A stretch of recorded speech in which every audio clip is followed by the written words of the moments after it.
சேமிப்புக்கு எடுத்து வச்சு பாருங்களேன்.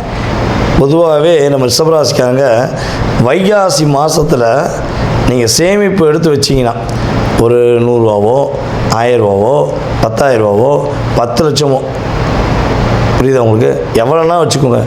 ஆனால் நான் இந்த வைகாசி மாதம் 1ஆம் தேதி நான் ஒரு அமௌண்ட் எடுத்து வைப்பேன்னு ஒரு லட்சியத்தை இப்போ எடுத்து முடிவு எடுத்து வச்சுக்கோங்க.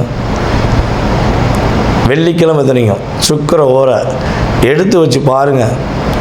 உங்களுடைய பணப்பிரச்சனைங்கிறது அடுத்த வைகாசி வரவங்களையும் காணாமல் போயிடும். பணப்பிரச்சனை இல்லையே, நல்லா இருக்கே, சூப்பராக இருக்கனே அப்படின்னு நீங்கள் சொல்லுவீங்க. அதை நான் கேட்பேன். அது இந்த பிரபஞ்சம் என் மூலமாக உங்களை சொல்ல வைக்குது, உங்கள் மூலமாக என்னை கேட்க வைக்கும். இது நிதர்சனமான உண்மை.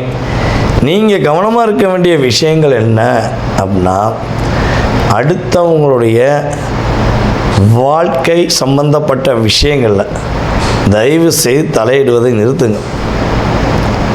புரியுதா? அடுத்தவங்க வாழ்க்கை சம்மந்தப்பட்ட விஷயங்களை தலையிடக்கூடாது. அடுத்தவங்க காதலுக்கு உதவி செய்யவே கூடாது. புரியுதா? அடுத்தவங்களுக்கு எதாவது ஓடி போய் கல்யாணம் முடிக்கிறாங்க, எதாவது செய்கிறாங்க வைக்கிறாங்கன்னா நீங்கள் தலையிடக்கூடாது. தலையிட்டால் அப்படின்னா இப்படியே தலையை மட்டும் தான் ஆட்டிக்கிட்டு இருக்கணும், வெற்றி பெற முடியாது. புரியுதா? இதெல்லாம் கரெக்டாக செஞ்சு பாருங்கள். ரிஷபராசி இந்த வைகாசி மாதத்தில் பொருளாதாரத்தில் ஏற்றமும் மன மகிழ்ச்சிகளையும் நல்ல விதமான முன்னேற்றத்தையும் சந்திப்பதற்கான வாய்ப்புகள் உள்ளது.